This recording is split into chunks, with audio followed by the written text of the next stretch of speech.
ये कहानी शुरू होती है अरिसु से, एक ऐसा लड़का जिसे ऑनलाइन गेमिंग की इतनी जबरदस्त लत लगी होती है कि वो पूरी पूरी रात बस गेम ही खेलता रहता है। लेकिन तभी उसका भाई वहां आता है और गुस्से में उसे डांटते हुए कहता है कि इंटरव्यू छोड़कर सिर्फ गेम खेलने की वजह से ही वो बेरोजगार है। गुस्से में उसका भाई कहता है कि तुम इस घर के लिए एक कीड़ा हो। ये सुनकर अरिसु का दिल टूट जाता है और वो गुस्से में घर छोड़कर निकल पड़ता है। रास्ते में वो अपने दोस्तों को बुलाता है मिलने के लिए। दूसरी तरफ उसके दोस्त जॉन की कहानी चल रही होती है, जो बार में अपने बॉस की गर्लफ्रेंड से फ्लर्ट कर रहा होता है। लेकिन तभी बार का मालिक आ जाता है और ये सब देख लेता है। गुस्से में वो जॉन की बुरी तरह पिटाई करता है और उसे नौकरी से निकाल देता है। इसके बाद अरिसु, जॉन और उनका तीसरा दोस्त ली तीनों मिलते हैं। जॉन सभी को बताता है कि उसे नौकरी से निकाल दिया गया है। तभी वो लोग डिसाइड करते हैं कि चलो पार्टी करते हैं, लेकिन अरिसु मना कर देता है। जॉन उसकी तरफ देखकर मजाक उड़ाते हुए कहता है, यार अभी तक तुझे जिंदगी में एंजॉय करना आया ही नहीं। इतना कहकर वो अरिसु को अपने कंधों पर उठा लेता है और तीनों पूरे शहर में घूमने लगते हैं। लेकिन मजाक मस्ती के बीच अचानक उनकी मस्ती मुसीबत में बदल जाती है, जब सड़क पर एक एक्सीडेंट हो जाता है और पुलिस उनके पीछे लग जाती है। पुलिस से बचने के लिए तीनों एक बिल्डिंग के वॉशरूम में जाकर छुप जाते हैं। अचानक लाइट चली जाती है और बाहर का शोर भी गायब हो जाता है।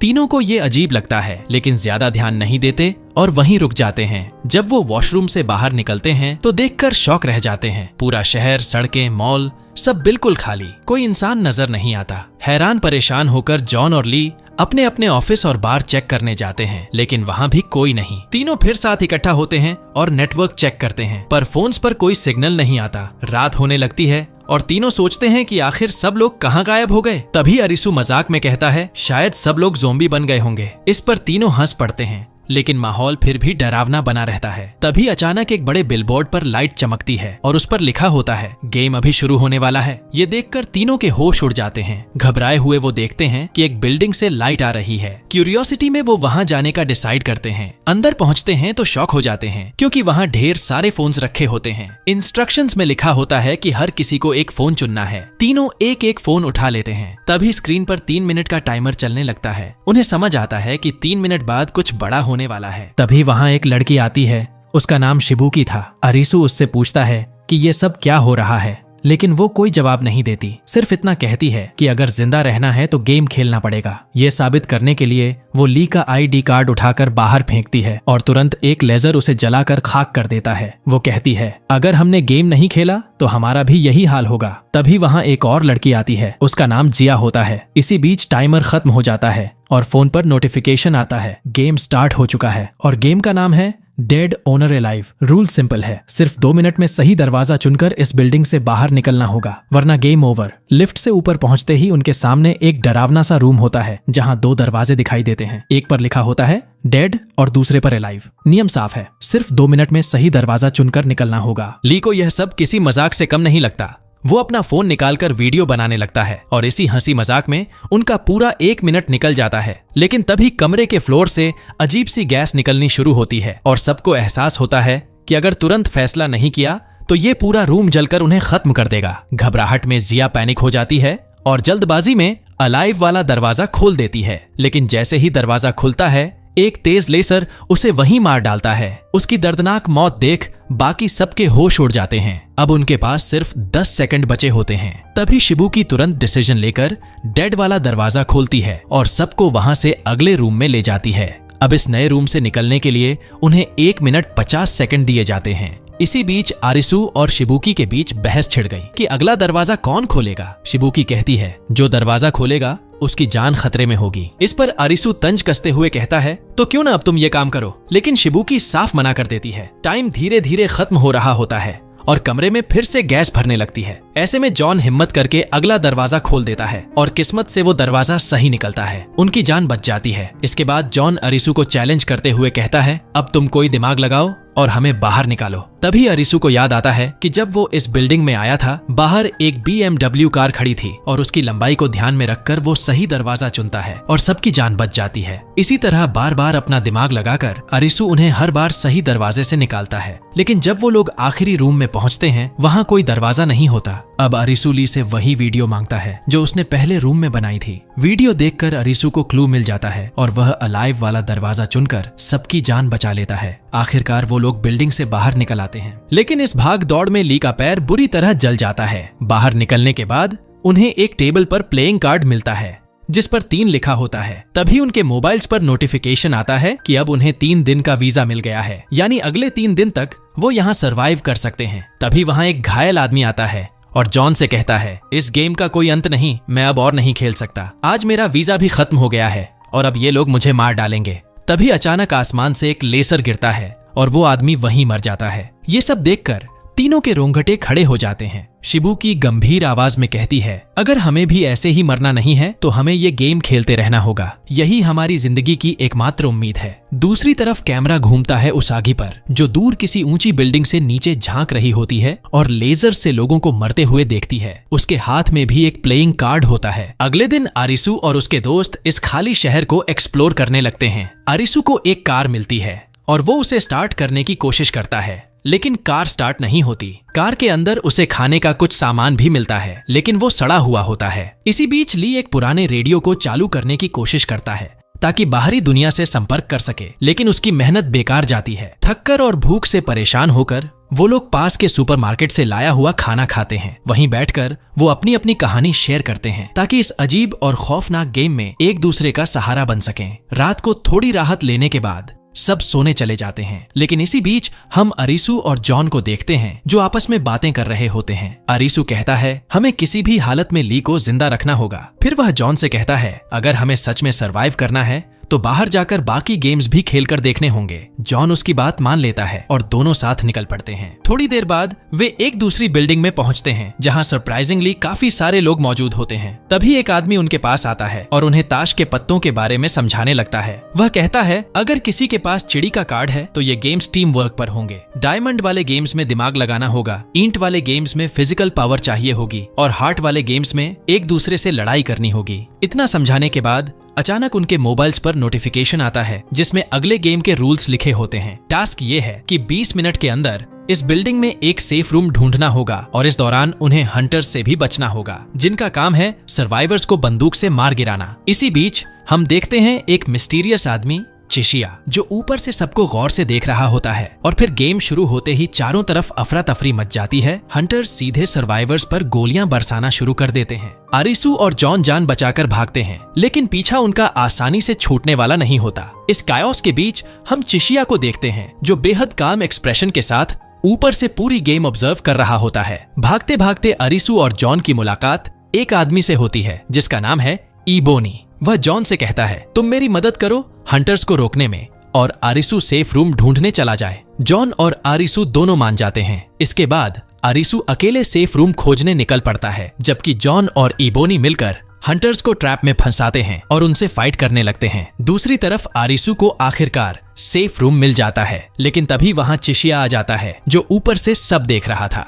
दोनों जैसे ही रूम में घुसते हैं, अचानक एक हंटर उन पर टूट पड़ता है। बड़ी मुश्किल से दोनों अपनी जान बचाते हैं और भाग निकलते हैं। फिर अरिसु को एक और सेफ रूम मिलता है। अंदर उसे 2 बटन्स दिखाई देते हैं। उसे समझ आ जाता है कि अगर दोनों बटन्स एक साथ दबाए जाएं तो गेम खत्म हो जाएगा। वह खिड़की से सबको मदद के लिए पुकारता है। तभी अचानक उसागी छलांग लगाकर उसके पास पहुंच जाती है और दोनों मिलकर एक साथ उन बटन्स को दबा देते हैं। गेम वहीं खत्म हो जाता है। सबकी जान बच जाती है, लेकिन जो हंटर्स होते हैं उनकी गर्दन पर लगे एक्सप्लोसिव बैंड्स फट जाते हैं और उनकी मौत हो जाती है। हंटर्स की मौत देखकर अरिसु अंदर से टूट जाता है। उसे लगता है कि इन सब की मौत का जिम्मेदार वही है। तभी उसागी उसके पास आती है और उसे समझाती है, जिंदा रहना है तो दूसरों को मारना ही पड़ेगा। मैं यहाँ से किसी भी हालत में बाहर निकलना चाहती हूँ। इतना कहकर वो वहाँ से चली जाती है। उदास और गिल्ट में डूबा अरिसु जॉन के साथ वापस अपनी बिल्डिंग लौट आता है। जॉन उसे बताता है कि उसे एक वॉकी टॉकी मिला है जिसमें एक लोकेशन दी हुई है। शायद सारे गायब हुए लोग वहीं हो सकते हैं। अगली सुबह अरिसु बाहर निकलकर सनराइज देख रहा होता है। तभी वहाँ शिबुकी आती है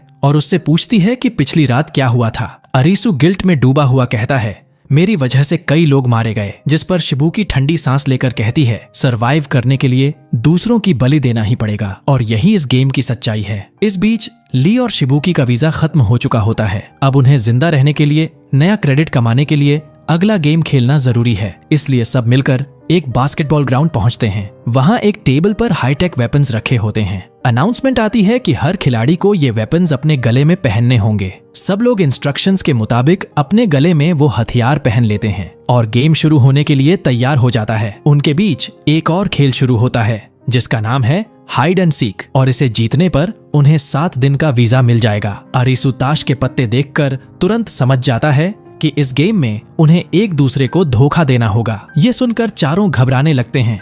गेम के रूल्स समझाए जाते हैं। एक भेड़िया होगा और बाकी 3 भेड़। जैसे ही भेड़िया किसी भेड़ को देखेगा वह भेड़िया बन जाएगी। आखिर में जो आखिरी भेड़िया बचेगा सिर्फ वही गेम में सरवाइव कर पाएगा और बाकी 3 भेड़ गेम से बाहर हो जाएंगे। सभी ये सुनकर टेंस हो जाते हैं और गेम शुरू हो जाता है। शुरुआत में ली भेड़िया बनता है और वह तुरंत जॉन को देख लेता है, जिससे जॉन भी भेड़िया बन जाता है। शिबुकी अपने दिमाग का इस्तेमाल करती है और जॉन को अपने ऊपर ध्यान देने को कहती है, जिससे वह भेड़िया बनकर सबसे छिप जाती है। तीनों उसका पीछा करने लगते हैं। कुछ ही देर में जॉन शिबुकी को पकड़ लेता है, लेकिन शिबुकी उसकी आंखों की तरफ नहीं देखती। जब जॉन उसकी आंखें जबरदस्ती खोलता है तो वह भेड़िया बन जाती है। इसके बाद जॉन अरीसू को देखता है, जिससे अरीसू भी भेड़िया बन जाता है। तभी शिबुकी वहां आती है और अरीसू को मारने की कोशिश करती है, लेकिन ली समय रहते आकर उसे पकड़ लेता है और अरीसू को भागने का मौका देता है। अरीसू अब जॉन से बचकर भाग रहा होता है, क्योंकि जॉन भी अपनी जान बचाने के लिए उसे मारना चाहता है। भागते भागते अरीसू एक जगह पहुंचता है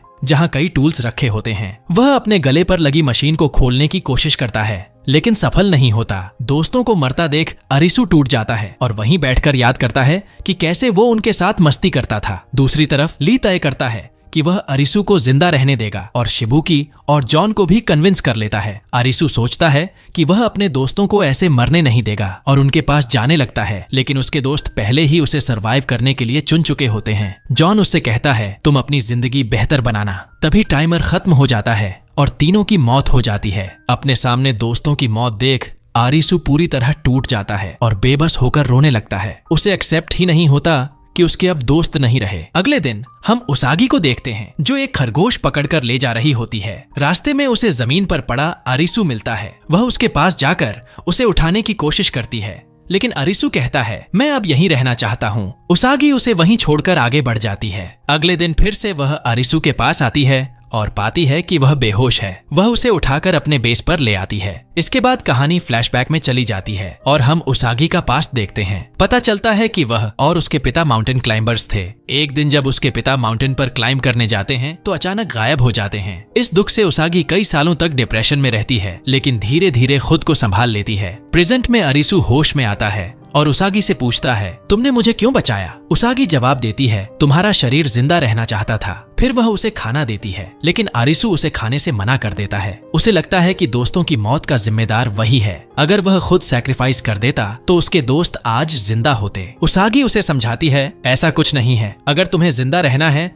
तो दूसरों की लाइफ सैक्रिफाइस करनी होगी। पहले मुझे भी ये अजीब लगता था, लेकिन धीरे धीरे मैं इसकी आदत डाल चुकी हूँ। इसके बाद वह बाहर जाकर खाना इकट्ठा करने लगती है। जब वापस आती है तो पाती है कि अरीसू ने खाना खा लिया है। फिर वह उसे रात में होने वाले गेम्स में पार्टिसिपेट करने के लिए कहती है, ताकि उन्हें नया वीजा मिल सके। अरीसू और उसागी अंडरग्राउंड अरीना में पहुंचते हैं, जहां उन्हें नया गेम खेलने का इंस्ट्रक्शन मिलता है। उन्हें एक पुरानी बस में बैठाया जाता है, जहां पहले से ही 3 लोग मौजूद होते हैं। उनमें से एक घायल टॉम होता है, जो चल नहीं सकता। शुरुआत में सब एक दूसरे की कहानियां बांटते हैं, लेकिन तभी गेम के नियम आते हैं। उन्हें 2 घंटे के भीतर गोल तक पहुंचना होगा। यह एक चिड़ी वाला गेम है, यानी सबको मिलकर खेलना होगा। गेम शुरू होते ही समस्या सामने आती है। टॉम घायल है, इसलिए साथ नहीं चल सकता। हैरी बस को स्टार्ट करने की कोशिश करता है ताकि टॉम को गोल तक ले जाया जा सके, लेकिन बस चालू नहीं होती। मजबूरी में टॉम कहता है, तुम लोग मेरी फिक्र मत करो, तुम लोग गोल तक पहुंचो और अपनी जान बचाओ। इसके बाद अरीसू, उसागी, हैरी और उसका दोस्त बस से निकलकर भागते हैं। जल्द ही वे एक अंधेरे टनल में पहुंचते हैं, जहां चमकती आंखें उन्हें डराती हैं। वह एक ब्लैक पैंथर होता है। सब भागते हैं, लेकिन हैरी का दोस्त हमले में मारा जाता है। किसी तरह बाकी लोग दूसरी तरफ पहुंचते हैं। तभी अरीसू को एक रॉयल एनफील्ड बाइक दिखाई देती है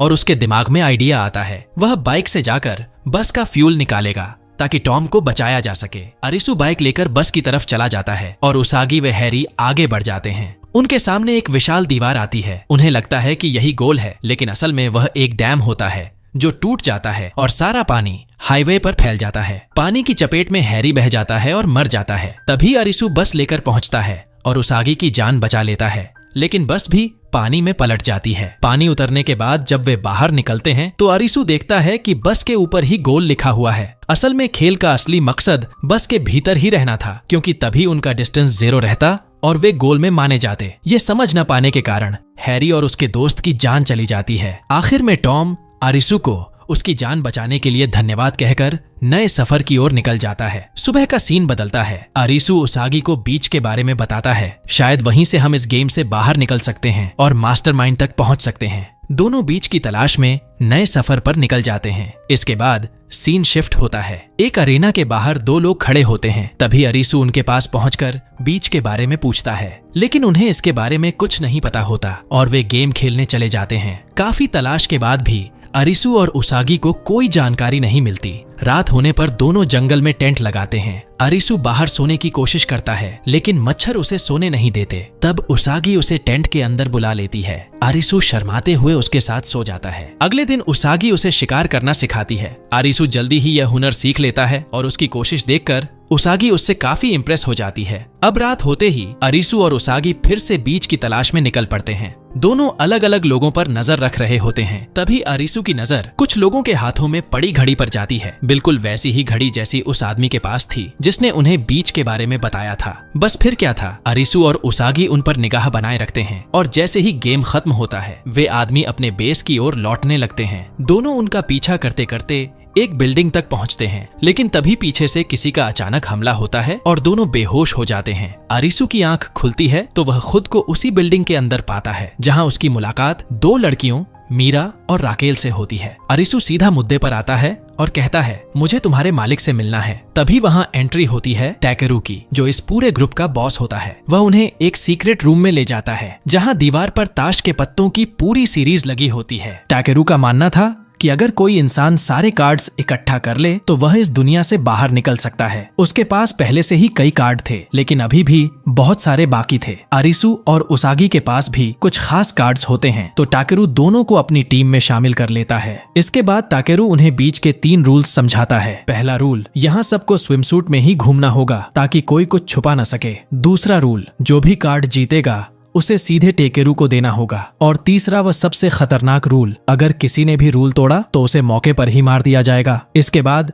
वह सबको एंजॉय करने के लिए कहता है। अरिसु और उसागी इतने दिनों बाद अच्छा खाना खाकर और थोड़ी राहत पाकर पहली बार थोड़ा खुश नजर आते हैं, लेकिन शांति ज्यादा देर टिकती नहीं। रात होते ही अलार्म बजता है और सब अलग अलग एरेना में गेम्स खेलने के लिए निकल जाते हैं। इस बार अरिसु और उसागी तय करते हैं कि गेम्स को बेहतर समझने के लिए दोनों अलग अलग खेलेंगे, और यहीं से उन पर गहरी निगाह रखनी शुरू करती है मीरा। गेम्स शुरू होते हैं। एक एरेना में लोगों को वाइल्ड एनिमल्स से बचना होता है, लेकिन बीच के लोग हथियारों से लैस होते हैं और आसानी से जानवरों को मारकर गेम जीत जाते हैं। दूसरी ओर मीरा अरिसु को अपने साथ ले जाती है और उसे टेस्ट करने के लिए एक गेम में डाल देती है। रूल्स बेहद खतरनाक थे। कमरे में 3 स्विच थे, जिनमें से सिर्फ एक से बल्ब जलता था। उन्हें दरवाजा खोले बिना सही स्विच बताना था, वरना 5 मिनट में कमरा पानी से भरकर उनकी मौत तय थी। मीरा मुस्कुराते हुए कहती है, ये पजल तुम ही सॉल्व करोगे। अरिसु दिमाग लगाना शुरू करता है। वह पहले ए स्विच ऑन करता है और थोड़ी देर बाद ऑन ऑफ कर देता है। फिर बी स्विच ऑन करता है और गेट खोलकर बल्ब को चेक करता है। बल्ब बंद था। अरिसु तुरंत मीरा से कहता है, बल्ब को छूकर देखो। जैसे ही मीरा बल्ब को हाथ लगाती है, गर्मी से उसका हाथ जल जाता है। अरिसु समझ जाता है कि सही जवाब ए स्विच है। वह ए चुनता है और तभी कमरे में भरता पानी धीरे धीरे कम होने लगता है। इस तरह वह सबकी जान बचा लेता है। इसके बाद दोनों बीच पर वापस लौटते हैं, जहां अरिसु की मुलाकात फिर से उसागी से होती है। उसे देखकर अरिसु की खुशी का ठिकाना नहीं रहता और दोनों की जान बच जाने पर राहत की सांस लेते हैं। लेकिन वक्त जाया करने का मौका नहीं, क्योंकि तभी वहां टाकेरू आता है और सबको एक इम्पोर्टेंट मीटिंग के लिए बुला लेता है। अब सीन शिफ्ट होता है कार्ड वाले रूम में, जहां टेकेरू सबको इकट्ठा करके बताता है कि उनके पास अब सारे कार्ड्स मौजूद हैं, बस एक को छोड़कर, हार्ट का 10 नंबर और अब किसी भी हालत में उन्हें वही कार्ड ढूंढना होगा। इसी दौरान अरिसु देखता है कि वहां इबोनी और चिशिया भी मौजूद हैं। टाकेरू अरिसु के काम से इतना इम्प्रेस होता है कि उसे पार्टी के लिए बुलाता है और दोनों जमकर दारू पीते हैं। अगली सुबह उसागी आकर अरिसु को जगाती है और कहती है, अब हमारे पास वक्त बहुत कम है, हमें जल्दी से इस गेम के क्रिएटर को ढूंढना होगा। इस पर अरिसु जवाब देता है, तो चलो यहाँ मौजूद सब लोगों से पूछते हैं। लेकिन हर किसी से पूछने के बाद भी उन्हें कोई ठोस जवाब नहीं मिलता। तभी अचानक चिशिया और मीरा उनके पास आते हैं और कहते हैं, अगर तुम हमारा साथ दो तो हम सब इस गेम से बाहर निकल सकते हैं। अरिसु शक भरे अंदाज में पूछता है, हम तुम्हारी मदद क्यों करें? तो चिशिया बीच में बोल उठता है, क्योंकि तुम्हारे पास और कोई रास्ता नहीं है। अगर तुम टाकेरू की हेल्प करोगे तो वो तुम्हें धोखा देकर खुद बाहर निकल जाएगा। ये सुनकर अरिसु और उसागी उनकी मदद करने के लिए राजी हो जाते हैं। चिशिया फिर कहता है, हम टाकेरू के जमा किए हुए सारे कार्ड्स चुरा लेंगे, बाकी का प्लान मैं तुम्हें बाद में बताऊंगा। दूसरी ओर रात होते ही टाकेरू गेम खेलने एरेना पहुंचता है, लेकिन कोई उस पर गुपचुप नजर रख रहा होता है। वहीं दूसरी साइड निरागी बेसमेंट में एक बॉडी पर रिसर्च कर रही होती है ताकि समझ सके कि ये गेम डेवलपर्स असल में उन सब पर कैसे नजर रख रहे हैं। और फिर अचानक सबको झटका लगता है, किसी ने टेकरू को गोली मार दी थी। सभी लोग दंग रह जाते हैं। अब लीडर की पोस्ट खाली होने पर इबोनी खुद को नया लीडर घोषित कर देता है। वह टाकेरू का एक लेटर खोलता है जिसमें एक सीक्रेट पासवर्ड लिखा होता है जिससे सेफ खोला जा सकता है, जिसमें सारे कार्ड्स रखे थे। चिशिया चुपचाप उस कोड पर ध्यान देता है। रात को चिशिया अरिसु के पास आता है और कहता है, तुम्हें इबोनी के रूम में जाकर कार्ड वाला सेफ चुराना होगा, तभी मैं तुम्हें उसका पासवर्ड दूंगा। अरिसु हिम्मत करके इबोनी के रूम में पहुंचता है और सेफ ढूंढ लेता है, लेकिन जैसे ही चिशिया द्वारा बताया पासवर्ड डालता है, सेफ खुलता ही नहीं। उसी वक्त चिशिया वहां इबोनी और उसकी टीम के साथ पहुंच जाता है और अरिसु को पकड़वा देता है। इतना ही नहीं, वह उसागी को भी फंसा देता है। गुस्से में इबोनी अरिसु की बेरहमी से पिटाई करता है। इसी बीच उसकी नजर कमरे की एक पेंटिंग पर पड़ती है जिसे चिशिया गौर से देख लेता है। फिर इबोनी का असिस्टेंट अरिसु को बांधकर एक रूम में कैद कर देता है और कहता है, जैसे ही तुम्हारा वीजा खत्म होगा गेम वाले लेजर से तुम्हें मार दिया जाएगा, उस वक्त मुझे सुकून मिलेगा। और फिर वह घिनौने अंदाज में धमकी देता है, उसागी का हाल मैं ऐसा करूंगा जैसा तुमने कभी सोचा भी नहीं होगा। दूसरी तरफ चिशिया मीरा से बात कर रहा होता है। मीरा गुस्से में उससे पूछती है कि आखिर उसने अरिसु को क्यों फंसाया। चिशिया बेपरवाह अंदाज में कहता है, मुझे सेफ का सही ठिकाना पता नहीं था, लेकिन जब अरिसु पकड़ा गया तो मैंने देखा कि इबोनी बार बार उस पेंटिंग की तरफ देख रहा था, और जब मैंने जाकर उस पेंटिंग के पीछे चेक किया तो वहीं मुझे असली सेफ मिला और अब सारे कार्ड्स मेरे पास हैं। मीरा गुस्से में उसे फटकारती है, लेकिन चिशिया ठंडी आवाज में जवाब देता है, गेम जीतने के लिए लोगों की कुर्बानी तो देनी ही पड़ती है। अब सीन शिफ्ट होता है और हम देखते हैं कि बीच पर लगे सभी टीवी पर अचानक एक नोटिफिकेशन आता है जिससे पता चलता है कि पूरा बीच एक विशाल अरीना बन चुका है। दरअसल बाहर लोगों की जनसंख्या कम होने के कारण गेम डेवलपर ने बीच को नया अरीना बना दिया था और वहां मौजूद सभी लोग अब प्लेयर बन चुके हैं। जो भी जीत हासिल करेगा उसे मिलेगा हार्ट का 10 नंबर कार्ड। इस मौके का फायदा उठाकर उसागी चुपके से वहां से भाग जाती है और नीचे पहुंचती है, जहां वह देखती है कि किसी लड़की जिसे करोबे कहा जाता है को बेरहमी से चाकू मारकर मार दिया गया है। तभी मोबाइल पर एक अलार्मिंग नोटिफिकेशन आती है, इन सभी लोगों के बीच एक किलर है और अगर 2 घंटे के अंदर सभी ने उसे आग में नहीं जलाया तो सभी मारे जाएंगे। यह सुनते ही अरीना में मौजूद हर किसी के रोंगटे खड़े हो जाते हैं। लोग किलर के बारे में सोचने लगते हैं और इसी बीच निरागी, जो कि एक फॉरेंसिक ऑफिसर है, आती है। वह सबको समझाती है, जब मैंने टेकरू की लाश का पोस्टमार्टम किया तो उसके अंदर बंदूक की गोली मिली जो इबोनी की गैंग इस्तेमाल करती थी। इसका मतलब है टाकेरू का किलर हमारे बीच ही है। तभी इबोनी प्रकट होता है और धमकी देता है, जो भी किलर है सामने आ जाओ, नहीं तो मैं सबको जला दूंगा। और फिर उसकी गैंग सभी पर गोलियां चलाकर उन्हें आग में झोंकने लगती है। दूसरी तरफ उसागी अरिसु को ढूंढती है जो एक कमरे में बंद है। चिशिया और मीरा कैमरों की मदद से किलर का पता लगाने की कोशिश कर रहे होते हैं, लेकिन उन्हें कोई सुराग नहीं मिलता। तभी मीरा देखती है कि निरागी एक सीक्रेट रूम में जा रही है और उसे शक होता है कि शायद निरागी ही असली किलर है। वह निरागी के पास जाकर पूछती है, क्या तुम असली किलर हो? निरागी शांत होकर जवाब देती है, नहीं, मैं एक फॉरेंसिक ऑफिसर हूँ। किलर का पता लगाने के लिए मुझे एक खास केमिकल चाहिए और उसे लेने के लिए मैं यहाँ आई हूँ। दोनों कमरे से बाहर निकलते हैं। तभी बाहर टोरा आता है जो उन्हें मारने के लिए आया होता है। मीरा तुरंत प्रतिक्रिया देती है, तुम अपना काम करो, इसे मैं संभालती हूँ। इसके बाद निरागी वहाँ से चली जाती है और मीरा और टोरा के बीच भीषण फाइट शुरू हो जाती है। टोरा एक प्रोफेशनल मार्शल आर्टिस्ट था और अपनी सोर्ड से मीरा पर दबाव डालता है। फाइट के बीच हमें मीरा का पास्ट दिखाया जाता है। पहले वह एक लड़का हुआ करता था, लेकिन लड़कियों की तरह तैयार होना पसंद करता था। जब उसके पिता को यह पता चला तो उन्होंने उसे रोकने की कोशिश की, जिससे वह घर छोड़कर भाग गई और लड़कियों की तरह कपड़े पहनने लगी। वहीं टोरा का पास्ट भी दिखाया जाता है। वह हमेशा ब्लॉग लिखता था, लेकिन कोई उसे पढ़ता नहीं था। परिवार उसे नौकरी के लिए मजबूर करता था, जिसे वह नहीं स्वीकारता और घर छोड़ देता है। फिर वह इस गेम में आता है और लोगों को मारने के कारण मानसिक रूप से टूट जाता है। इसके बाद वह अपना पूरा लुक बदलकर मंक जैसी जीवन शैली अपना लेता है। कहानी फिर प्रेजेंट में आती है, जहां टोरा और टोरा एक दूसरे की पास्ट स्टोरी सुनकर हंसते हंसते लौटपोट हो जाते हैं, क्योंकि उनकी जिंदगियों की कहानियां इतनी हद तक मिलती जुलती हैं कि हंसी रोकना मुश्किल हो जाता है। लेकिन अचानक मीरा डोरा पर हमला कर देती है और अपनी स्पेशल फाइटिंग टेक्निक्स की मदद से उसे हराकर जान से मार देती है। वहीं दूसरी तरफ हम आरिसू को देखते हैं, जो उस कमरे में अकेला बंद होता है और अब उसे लगता है कि उसकी जिंदगी खत्म हो चुकी है। लेकिन जैसे ही वह अपने दोस्तों के साथ बिताए हुए खुशनुमा पलों को याद करता है, क्लब्स में रात भर मस्ती करना, टेंशन फ्री होना, उसे एहसास होता है कि उसके दोस्त उसकी जान बचाने के लिए अपनी जान की कुर्बानी दे चुके थे। यह याद उसे एक नई उम्मीद देती है और वह जोर जोर से चिल्लाने लगता है। इसी बीच उसागी कमरे के बाहर पहुंचती है और अरिसू की चिल्लाने की आवाज सुनती है, लेकिन तभी इबोनी के कुछ लोग उस पर गोलियां चलाने लगते हैं। उसागी फुर्ती से खिड़की के रास्ते अरिसू तक पहुंचती है और उसे आजाद कर देती है। अरिसू को जिंदा देखकर उसागी उसे गले लगाती है और फिर वह उसे इस पूरे गेम के बारे में विस्तार से बताती है। दूसरी तरफ हम इबोनी को देखते हैं, जो धीरे धीरे सभी लोगों को आग में झोंक रहा होता है और यह देखकर वह खुद भी बेहद इमोशनल हो जाता है। फिर कहानी पास्ट में चली जाती है, जहाँ हम टाकेरू और इबोनी को दोस्त के रूप में देखते हैं। दोनों मिलकर एक कपड़े की दुकान चलाते थे और अपनी जिंदगी में खुश रहते थे।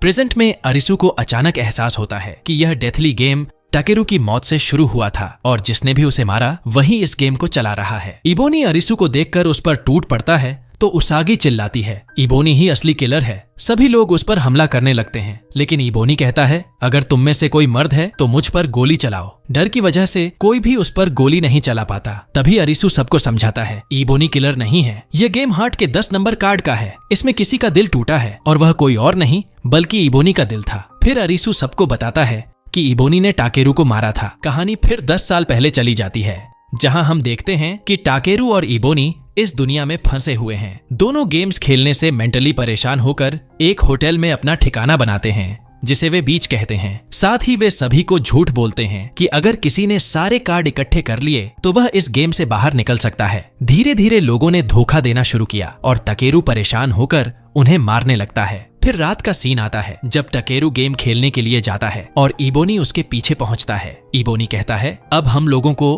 और बेवकूफ नहीं बना सकते, सारे कार्ड इकट्ठे हो गए हैं और लोग हमें पकड़ लेंगे। टाकेरू गुस्से में कहता है, तुम मुझे धोखा देने की सोच रहे हो और धोखे की सजा सिर्फ मौत है, और तुरंत अपनी बंदूक निकालकर इबोनी पर निशाना साधता है। लेकिन इबोनी भी अपनी गन निकालकर टाकेरू को शूट कर देता है, पर जैसे ही वह टाकेरू की गन देखता है उसे पता चलता है कि उसमें गोली ही नहीं है। दरअसल टाकेरू ने सिर्फ उसे डराने के लिए ऐसा किया था। यह समझते ही इबोनी फूट फूट कर रोने लगता है। कहानी फिर एकदम ग्रिपिंग मोड पर आती है, जब अरिसू सभी को बताता है असली किलर और कोई नहीं, करोबे खुद थी। लेकिन किसी को उस पर विश्वास नहीं होता। तभी निरागी वहां आती है और सबको बताती है, जब मैंने चाकू पर लगे फिंगरप्रिंट्स देखे तो वह किसी और के नहीं, करोबे के खुद के थे। दरअसल करोबे ने खुदकुशी कर ली थी ताकि कोई उस पर शक न कर सके। तभी वहां उसकी दोस्त आती है और खुलासा करती है, हम दोनों ने ही इस गेम को डिजाइन किया था और हम ही इसे चला रहे थे। लेकिन जैसे ही वह यह कहती है, ऊपर से लेसर गिरता है और उसकी मौत हो जाती है। इस दृश्य को देखकर